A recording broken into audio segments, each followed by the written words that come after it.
কুরবানি একটি গুরুত্বপূর্ণ ইবাদত। এর সঠিক মাসায়েল বা নিয়মাবলী জানা থাকা জরুরি, যেন ইবাদতটি সঠিকভাবে সম্পন্ন হয়।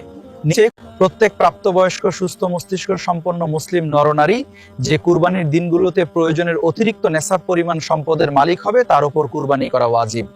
নেসাব স্বর্ণের ক্ষেত্রে 7.5 ভরি এবং রূপার ক্ষেত্রে 52.5 ভরি। বর্তমান সময়ে রূপার মূল্য হিসেবে নেসাব নির্ধারণ করা হয়, যা অত্যন্ত গুরুত্বপূর্ণ বিষয়।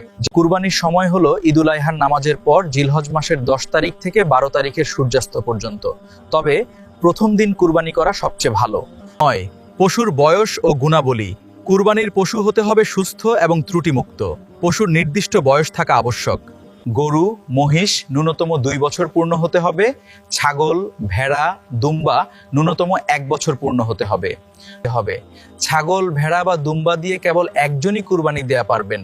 গরু, মহিষ বা উটে সর্বোচ্চ 7 জন শরীক হতে পারেন।